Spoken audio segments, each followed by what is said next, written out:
श्री स्वामी अनंत कोटी ब्रह्मांड नायक राजाधिराज विराज परब्रह्म सद्गुरू श्री स्वामी समर्थ महाराज यांच्या लीला हे आनंद आहे स्वामींच्या.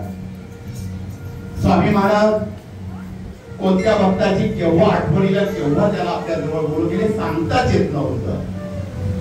कारण की अक्कलकोटला खूप गर्दी वाढत चालली होती. आता स्वामींना भेटणं मुश्किल झालेलं होतं. प्रत्येकाला वाटायचं मी स्वामींचा जवळ बसावं, स्वामींचा स्पर्श मला व्हावं हे प्रत्येकाला वाटत होतं.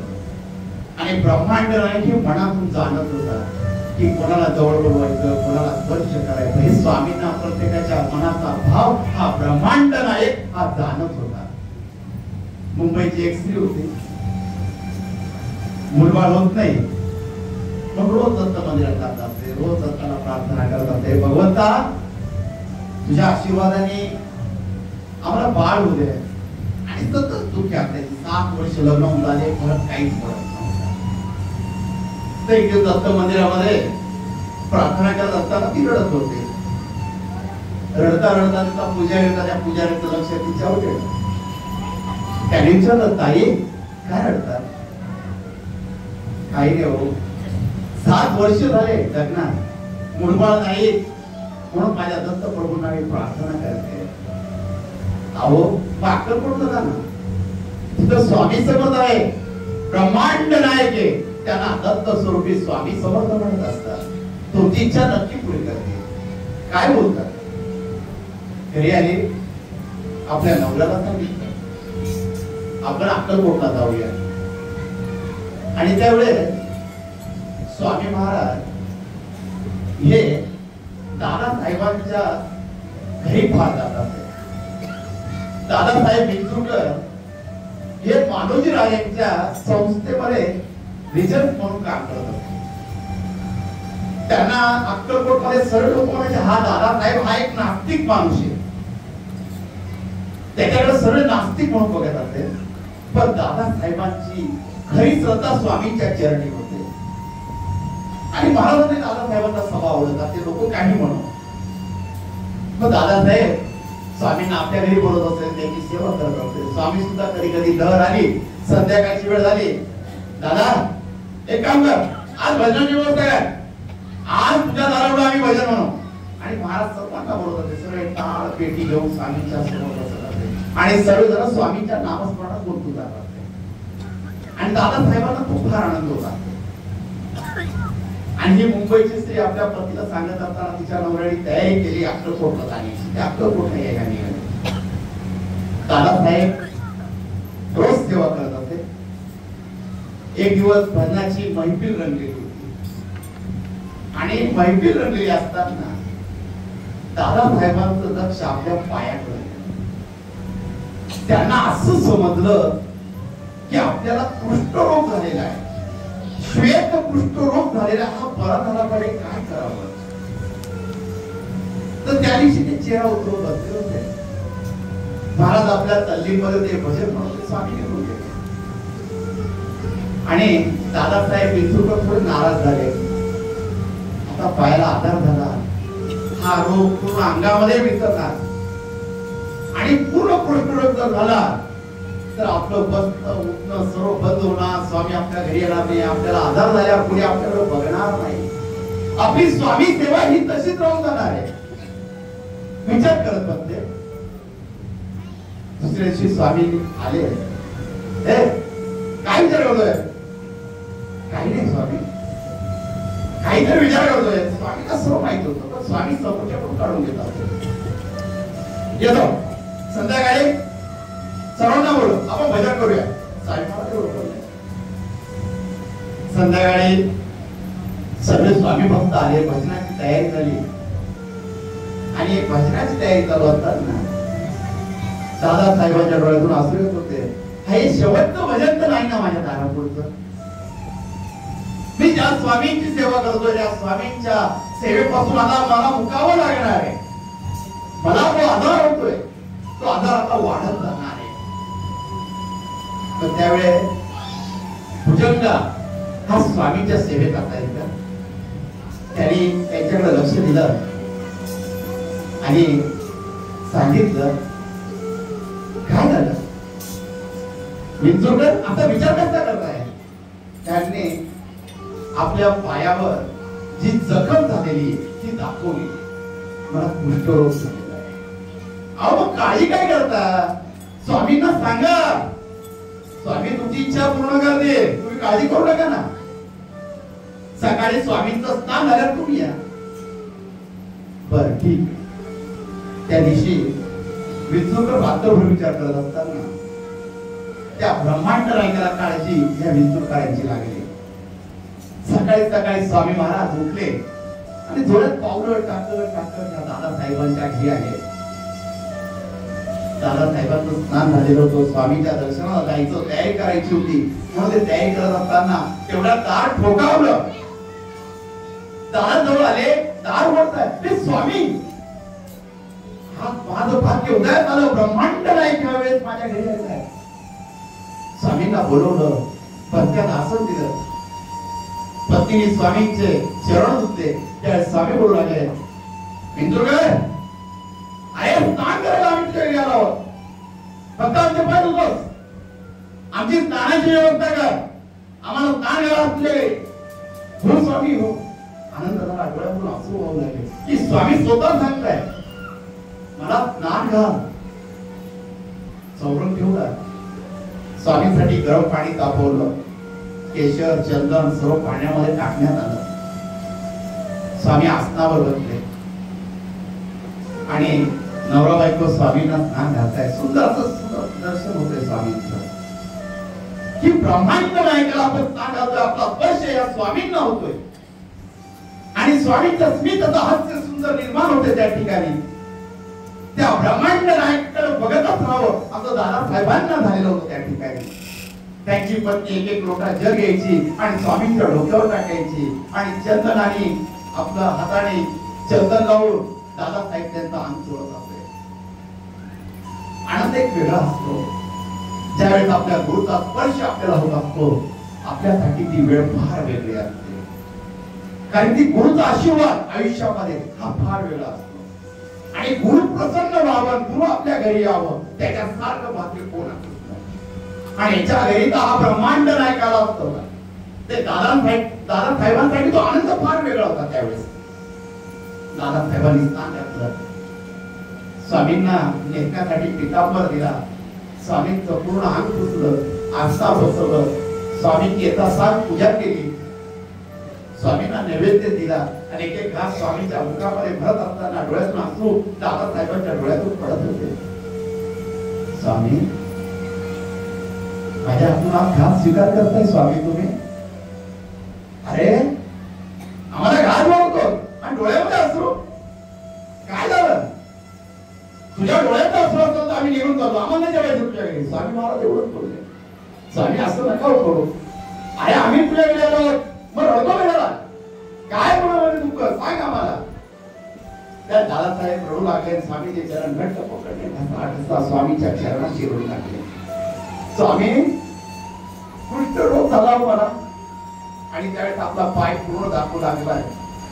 पूर्ण पाय खराब होत चाललेला होता त्या ठिकाणी. स्वामी खडा खडा असू लागले. मग बरं आहे ना, आता खराब होतो आणि स्वामी जोर जोरात हसू लागले. त्यावेळेस दादासाहेब रडू लागले. स्वामी, हा जर आजार झाला ना, मी तुमच्या दर्शनापासून मुकणार म्हणून माझ्या डोळ्यात अश्रू स्वामी. म्हणून रडू ते स्वामी, मला तुमच्या सेवेतून मुकायचं नाही स्वामी. हा देव मला तुमच्या चरणी त्याग करायचा आहे स्वामी. मला तुमच्या चरणी राहायचंय स्वामी. मला तुमच्यापासून दूर करू नका स्वामी. एक कर्म हातामध्ये काय तुझ्या? स्वामी अंगठी काही काम कर, ती अंगठी फेकून दे. दादासाहेबांना महाराज त्यांच्या हातात अंगठी फेकून. दादासाहेब ती अंगठी पाहिली आणि मनामध्ये विचार येऊ लागला, ही अंगठी 300 रुपयाची महागडी सोन्याची कशी फेकू? मग मनामध्ये विचार आला, ती अंगठी फेकायची नाही, स्वामीच्या हातात देऊ. मग त्याने अंगठी काढली, स्वामीच्या हातात दिली. महाराज चौरंगावर उठले आणि पावलं टाकत टाकत ओटीच्या छायात घेऊन महाराज बसले असताना दादासाहेबांना मनामध्ये जाणू लागलं होतं, स्वामीला राग आला वाटतं. आपल्याला स्वामींनी अंगठी फेकायला लावली आणि आपण स्वामींच्या हातात दिली. स्वामी बटुकसेच्या छायात आले की अंगठी घेतली चोळप्पा महाराजांकडे. चोळप्पा महाराजांकडे ती अंगठी दिल्यावर त्यावेळेस महाराज बोलले, चोळ्या ही अंगठी विकून दे आणि याच्यामध्ये काही पैसा येईल त्याच्यामध्ये आपला वटवृक्षाचा कारभार झाला. चोळप्पा महाराजांनी ती अंगठी घेतली आणि बालोजी राजांना दिली आणि मालोजी राजाकडून काही पैसे त्यामध्ये वटवृक्षाचा खर्च चालवला. आज सुद्धा ती अंगठी मालोजी राजे संस्थानामध्ये आहे. स्वामी महाराज चोळप्पा महाराजांना अंगठी दिली बसले होते. दादासाहेब आपल्या भक्तीला बोलताय, माझं चुकलंच नाही, मी महाराजांचं ऐकायला पाहिजे होतं. महाराजांच्या शब्दामध्ये काहीतरी अर्थ होता, ब्रह्मांड नाही मला काहीतरी सुचवत होता, पण माझ्यामध्ये लालसा निर्माण झाली. 300 रुपयाची अंगठी आणि मी स्वामींच्या हातात दिली. वाईट वाटू लागलं. दोघं जण बोलू लागले, आपण स्वामींच्या दर्शनाला जाऊ, क्षमा मागावी, त्या अंगठी हातातून घ्यावं स्वामींच्या आणि फेकून द्यावी. दोघं जण आले आणि त्यावेळी मुंबईची बाईक ती आल्या स्वामीकडे बघू लागले. ज्यावेळेस प्रथमदा स्वामींचं दर्शन होतं ना, माणसासाठी ती वेळ फार वेगळी असते. कारण ते ब्रह्मांड नायकाचं तेजस्वी रूप आहे ना, फार वेगळे. आणि त्या काळामध्ये हा ब्रह्मांड नायक साक्षात समोर बसलेला असायचा आणि ते तेज आपल्या रूपामध्ये आपल्या डोळ्यामध्ये साठवणं साधी गोष्ट नव्हती. ज्यावेळेस ती मुंबईहून आली, स्वामी बसलेले, ती जेव्हा स्वामींकडे बघतीये तिचे डोळे भारावून आलेले होते. महाराजांकडे बघता बघता तिला काय मागायचंय ती विसरून गेली. मी कशाला आली ते विसरून गेली. फक्त स्वामी आणि मी हे तिला जाणवू लागलं त्या ठिकाणी. आपली सुद्धा कधी अवस्था होती. आपण देवाच्या मंदिरात जातो आणि देवाच्या मंदिरात गेल्यावर आपल्याला कधी कधी असा अनुभव येतो की आपण देवाला नमस्कार येतो पण नमस्च विसरून जातो. कारण की त्याच्या रूपामध्ये जेवढी शक्ती असते की काय मागावं हे विसरून जातो, लक्षातच येत नाही. त्यावेळेस जर अशी अवस्था झाली आपली तर समजून घेतात की आपल्या भगवंताची कृपा आहे. तो म्हणतो तू एवढंच काय मागतो की तुला सर्व द्यायला बसलेलो, म्हणून एवढी गोष्ट आपल्याकडून तो म्हणत नाही. त्यावेळेस असं जर आपल्याला झालं त्यावेळेस भगवंतापुढे एकच म्हणायचा, भगवंता मला काहीच नको, फक्त तुझा आशीर्वाद असू दे आणि तुझा हात माझ्या डोक्यावर कायम असू दे. बस असं म्हणाल त्याच्या कारण ती शक्ती ती देण्यासाठी बसलेली. आपण जरी विसरलो तर ती विसरत नसते. ती प्रत्येक वेळेस आपली काळजी करतच असते आणि प्रत्येक वेळेस आपल्या सोबतच असते. आपण संकटात असतो, त्याचं नाव घेतो आणि त्यावेळेस काम आपलं होत नाही आणि त्यावेळेस आपण दोष देतो, देवा मी तुझे इतके पारायण केले, मी तुझी इतकी सेवा केली, पण माझं काम काही झालं नाही. त्यावेळेस आपली देवावर नाराज होणे साहजिक आहे. पण ज्यावेळेस आपण भगवंताजवळ आपले संकट सांगतो, तो मार्ग देण्यासाठी कोणी ना कोणी येत राहत असतं, पण आपण त्याच्याकडे लक्ष देत नसतो. का की आपण प्रत्येकाला मानव रूपामध्ये बघत आलेलो आहे. एक ब्राह्मण होता, तो कृष्णाची अनेक वेळा भक्ती करायचा, रोज त्या कृष्णाच्या सानिध्यातच असायचा. कृष्णाचं नामस्मरण राधे कृष्ण रोज चालू असायचं. त्या मंदिरामध्ये तो फक्त जेवणासाठी आणि ज्यावेळेस झोप लागत तेवढाच वेळ बाजूला राहत असे. बाकीची सर्व सेवा त्या कृष्णाच्या चरणी घालत असते. कायमची सेवा चालली होती आणि त्याला कधी कधी कृष्णाची मूर्ती जागृत दिसत असते आणि तो कृष्णाशी आपला संवाद साधत असते. एक दिवस त्या गावामध्ये पूर आला. पूर आल्यावर गावातील सरपंचाने गाडी फिरवली, गावामध्ये निरोप काढला की गावामध्ये पाणी शिरणार आहे, तर सर्वांनी गाव सोडून बाहेर जायचंय. सर्व गावातील लोक निघू लागले. हा मंदिरात होता, याच्यापर्यंत आवाज येत होता. याने एकच सांगितलं, मला तुमची गरज नाही, माझा कृष्ण मला वाचेल, माझ्या कृष्णावर पूर्ण भरोसा आहे, माझा विश्वास आहे. गावातील लोक गाव सोडून जायला लागले. काही लोक आले, चला गुरुजी मंदिरात पाणी शिरेल, इथे का थांबतात? नाही, माझा कृष्ण आहे, मी त्याच्या विश्वासावर. थोडं पाणी वाढलं. नंतर पाणी वाढल्यावर काही विक्रीवाल्यांच्या तिथं होड्या आल्या त्या ब्राह्मणाला यायला, गुरुजी होडीमध्ये बसा, छातीपर्यंत पाणी आलेलं आहे, आता पाणी वाढत जाणार आहे, आमच्या बरोबर तुम्ही चला. त्या गुरुजीने सांगितलं तुम्ही जा, माझा कृष्ण मला वाचवणार आहे, त्याची काळजी तुम्ही करू नका, माझ्या कृष्णावर पूर्ण विश्वास आहे. परत पाणी वाढलं. हा भाऊ ब्राह्मण आहे, तू कळसावर जाऊन बसला, कळसापर्यंत पाणी गेलं. आणि त्यावेळे हेलिकॉप्टर मधून काही सैन्य दल आलं त्या ब्राह्मणाला घ्यायला. ते शिडी तिथून टाकली, त्याला बोलवणार. त्याने सांगितलं मी येणार नाही, माझ्या कृष्णावर पूर्ण विश्वास आहे, त्याची काळजी तुम्ही करू नका, तुम्ही जा. असं सांगत असताना कळसाच्या वर पाणी गेलं. तो ब्राह्मण तिथं बुडून गेला. तो मेल्यावर त्याची भगवंताशी हरीशी भेट झाली. तो देवावर नाराज झाला. भगवंता मी तुझी एवढी सेवा केली की तुझ्या सानिध्यात राहिलो, तुला कधीच सोडलं नाही, पण तुम्ही माझा विश्वास घालवला. मला शेवटपर्यंत वाटत होतं तू मला वाचवायला येशील, तो तू आला नाही.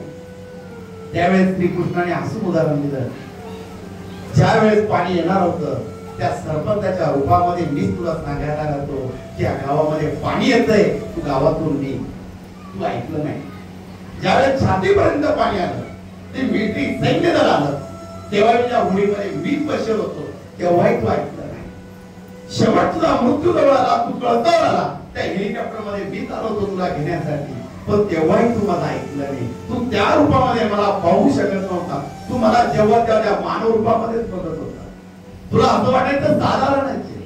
अरे ज्यावेळेस तुमच्यावर संकट येतात त्या मानव रूपामध्ये मी तुमच्या समोर उभा असतो, पण तुम्ही मला ओळखू शकत नाही. तसंच आपल्या आयुष्यामध्ये असतं. आपल्यावर संकट येतात, अचानक एखादी व्यक्ती आपल्याला भेटती, त्याच्यातून मार्ग दाखवती, समजून घ्यायचंय देवानेच आपल्या जवळ पाठवलं.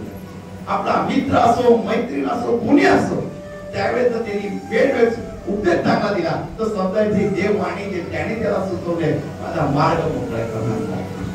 हे प्रत्येकासोबत घडत असतं. कधी कधी आपण घराजवळ बसलेलो असतो, एखादी व्यक्ती जाती आणि ती आपल्याला बोलते चला मंदिरात जाऊन या.